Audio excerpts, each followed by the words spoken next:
Hi, I'm Megan. Welcome to today's live reading of Beast by Leslie Georgeson, presented by Itsy Bitsy Book Bits. Join me for Chapter 1. Chapter 1, Adric. I never thought there would come a day when I would willingly approach the mob. Yet, here I was, hiding near the dumpster behind the Bratva-owned nightclub Bliss, waiting for them to arrive. Only a fool would do such a thing, or a desperate man with no other options. I was both. I literally had nothing to lose, well, except my life. But if I died tonight, no one would mourn me. No one would mourn me. No one would care, except Damien. This was for him as much as it was for me. It had been 4 years since I'd seen him, since I'd left him behind, and I still hadn't honored the promise I'd made to him. I squeezed my eyes shut, drawing in a deep breath. I couldn't let him down. I had to do this. The stench wafting up from the dumpster filled my nostrils, making me wrinkle my nose, but not even rotten garbage could distract me from what I was about to do.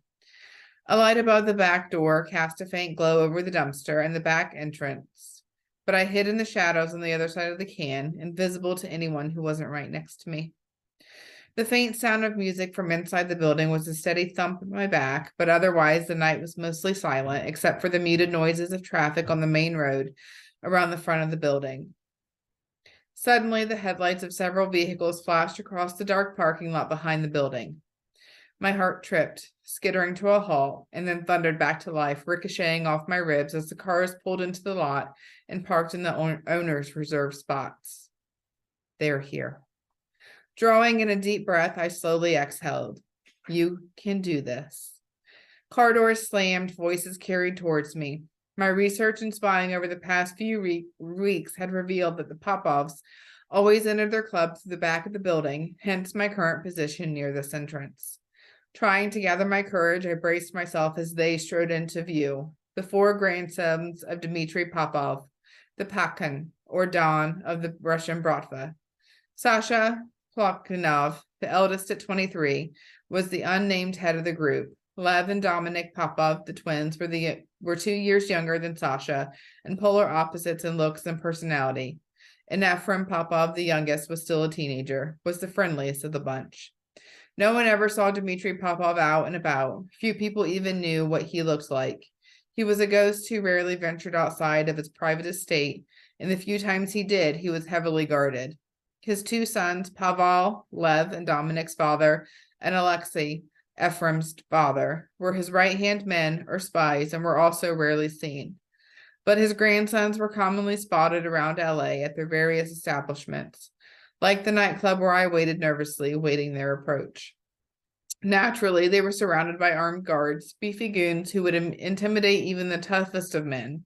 Loyal servants, the guards would give their lives to protect the Popov family.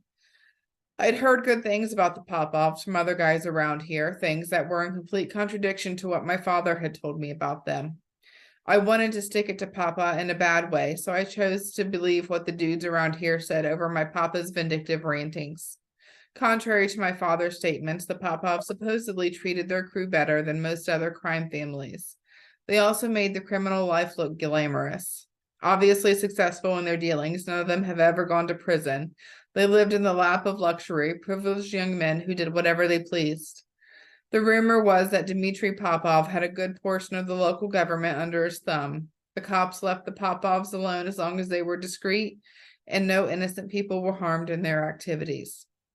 Sounded good to me. I wanted to be a part of it. If they allowed me in, then I was essentially giving Papa the middle finger, and that alone was a strong incentive for being there. Sasha Plokhanov was my target, the one I wanted to talk to. As the eldest grandson, he was likely to have the highest position of the four grandsons, the one with the most power. Sasha lost his father when he was 12. Death by cop was the rumor. I looked it up and it was true. Nikolai Plokhanov had been shot point blank in the head by a cop, though the details about the incident were vague. The reports had indicated he had been fleeing the cops, but the police weren't supposed to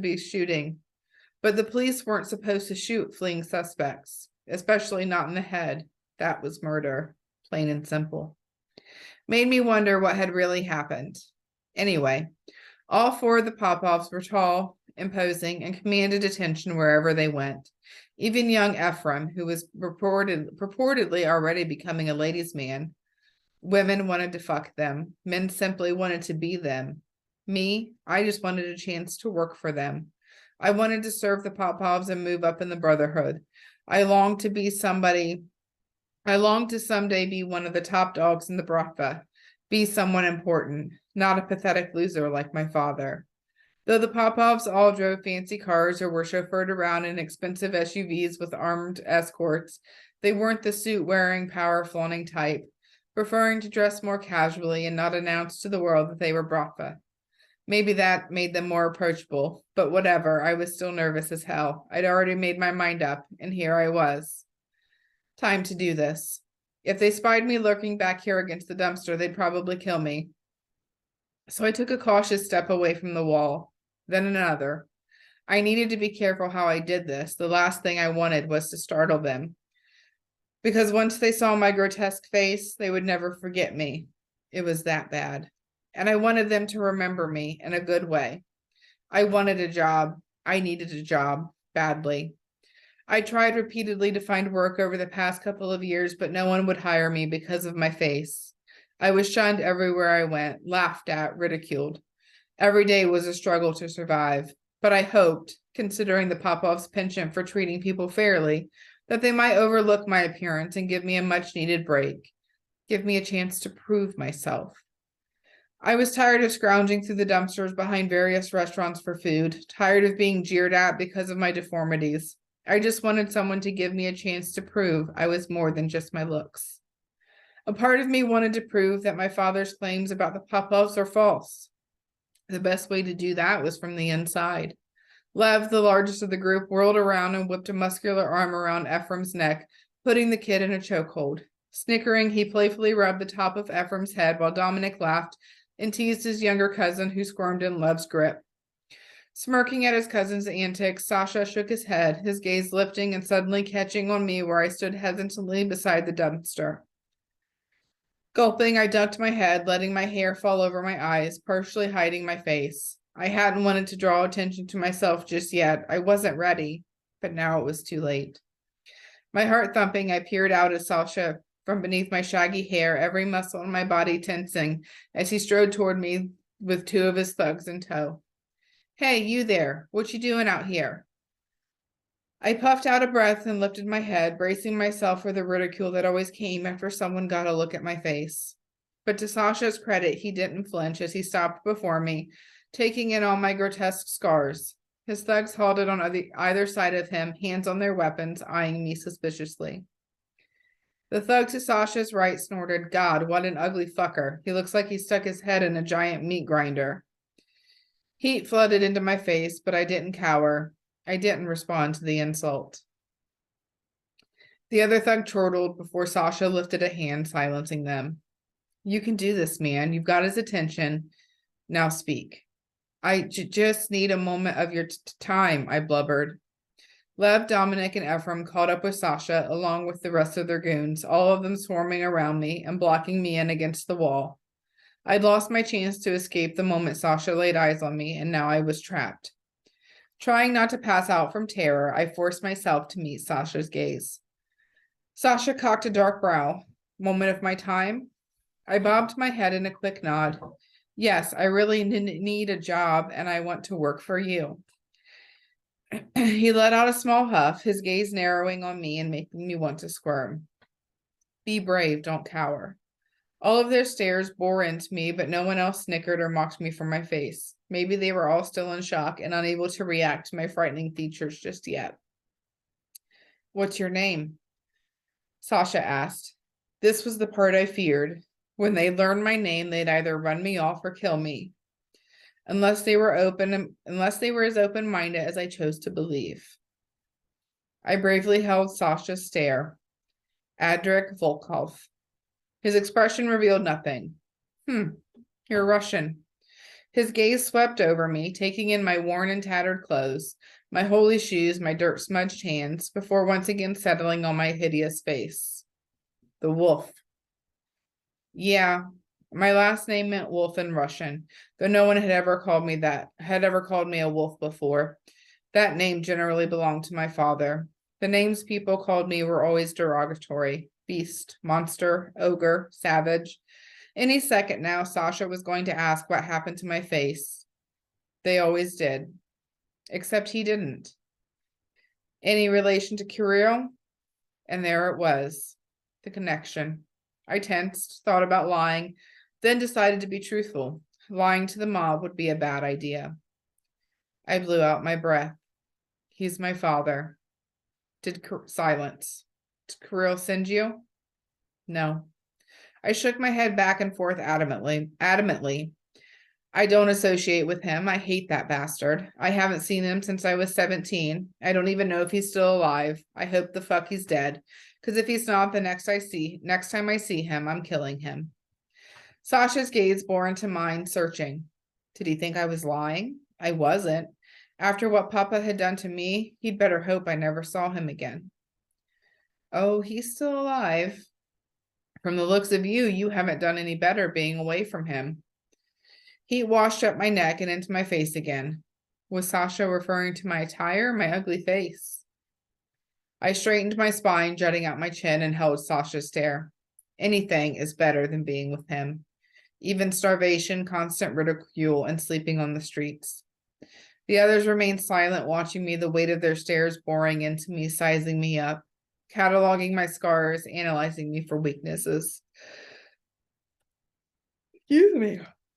Something flickered in Sasha's eyes. Pity? I bowed my head, shame washing over me.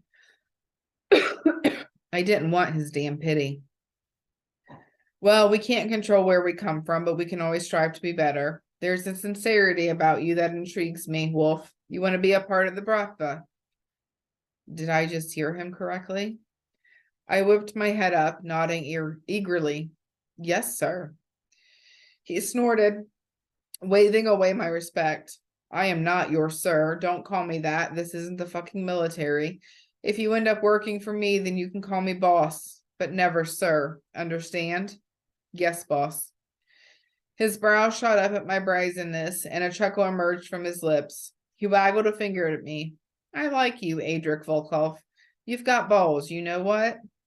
I'll give you a chance. If you can fight my biggest boykev and come out the winner, then I'll let you on my crew. He turned and motioned to a big dark thug who looked to be in his early 20s, around 6'4" or 5", and at least 250 pounds. Timothy, my man, think you can put this wannabe Adric Volkov in his place? The Hulk stepped forward, smirking at me. Sure thing, boss. I'll take down the wolf just like that. He snapped his fingers. At 6'2", I wasn't small by any means, but Timothy had more bulk than I did. Not that it mattered. I'd come prepared for this moment. I'd taken on bigger foes before and won. The bigger they are, the harder they fall. This was my chance to prove myself, my chance at a better life, and give my brother all the things I'd promised. I could not fail. I took in a deep, calming breath and centered myself.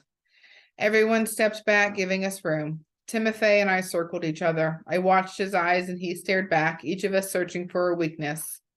Then he lunged at me.